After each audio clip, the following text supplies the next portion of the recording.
জনাব সালাউদ্দিন আহমেদ তার একটি বক্তব্যে শপথ না নেওয়ার বিষয়ে যেভাবে কথা বলেছেন, এই কথাটা হচ্ছে বাংলাদেশের মানুষের গণরায়, গণভোটকে তিরস্কার করা, ঠাট্টা করা, মশকরা করা। তারা যদি বলে যে এই যে শপথ নেওয়া এটা সংবিধানে নেই, তাদের এই ২৬ সালের নির্বাচনের মধ্য দিয়ে ক্ষমতায় আসাও তো সংবিধানের কোথাও নেই। ওই নির্বাচনের মধ্য দিয়ে জনাব তারেক রহমানের প্রধানমন্ত্রী হওয়াটাও তো সংবিধানের কোথাও নেই। আমরা আসলে নির্বাচনের আগে আমি উত্তরাঞ্চলের মুখ্য সংগঠক হিসেবে উত্তরাঞ্চলের প্রত্যেকটি আসনে আমার যাওয়া উচিত ছিল।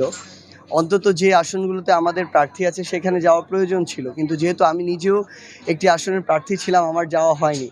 তো আমার মনে হয়েছে যে নির্বাচনের পরে আমাদের যে আসনগুলোতে প্রার্থী ছিল সেই আসনগুলোতে গিয়ে আমাদের যারা স্থানীয় নেতাকর্মী আছে তাদের সাথে দেখা করা। তারা অক্লান্ত পরিশ্রম করেছে, কোথাও হয়তো আমরা জয়ী হয়েছি, কোথাও হতে পারিনি, কিন্তু তারা দিনরাত পরিশ্রম করেছে। সো তাদের সাথে দেখা করাটা জরুরি, তাদেরকে পরবর্তী যে সাংগঠনিক নির্দেশনা সেটা দেওয়াটা প্রয়োজন, এবং তারা যেন তাদের জায়গা থেকে ওই উৎসাহটা হারিয়ে না ফেলে, সেই উৎসাহটা দেয়া এবং নতুন উদ্যমে আমাদের কাজ শুরু করতে হবে।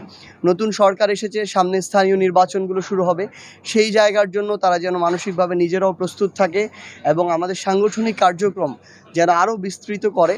এই সামগ্রিক বিষয়গুলো নিয়ে কথা বলার জন্য আজকে এখানে আসা। শুধু আশুলিয়া নয়, সাভার নয়, আমরা বাংলাদেশের উত্তরাঞ্চলের প্রত্যেকটি জায়গায় আমাদের সাংগঠনিক টিম আবার নতুন করে আমরা এই সাংগঠনিক সফরগুলো শুরু করব। না, আসলে আমরা পঞ্চগড় ১ আসনে যিনি বিজয়ী প্রার্থী তার ভোট দেখানো হয়েছে ১,৭৪,০০০, আমার দেখানো হয়েছে ১,৬৮,০০০। ৭,০০০ সামথিং ভোটে আমাকে পরাজিত দেখানো হয়েছে। আমাদের নেতাকর্মীরা জান প্রাণ দিয়ে কাজ করেছে, আমাদের জোটের যারা ছিল পঞ্চগড় ১ আসনে তারাও জান প্রাণ দিয়ে কাজ করেছে। এখানে আমরা মনে করি যে প্রশাসন তাদের জায়গা থেকে যতটুকু আমরা ফলাফল ঘোষণা পর্যন্ত ফেয়ার প্রত্যাশা করেছিলাম, নিরপেক্ষ, আমরা ভোট গ্রহণ পর্যন্ত ততটুকু সহযোগিতা পেয়েছি, ততটুকু নিরপেক্ষ ছিল।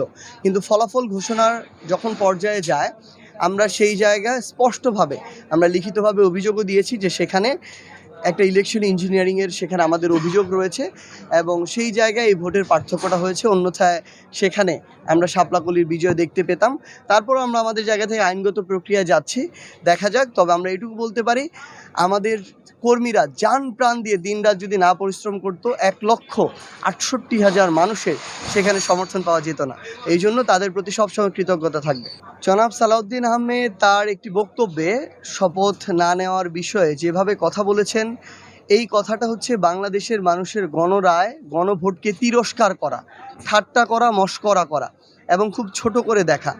এই একই ভাষ্য যদি বিএনপির হয়, আমরা আমাদের জায়গা থেকে মনে করব যে বিএনপি আগামীতে তাদের উপরে জনগণের এই আস্থাটা আর থাকবে না, এবং তাদের জন্য আসলে খুব কঠিন হয়ে যাবে যে বাংলাদেশের ক্ষমতায় ৫ বছর একটা খুব জনগণের আশা প্রত্যাশা নিয়ে ক্ষমতায় টিকে থাকা।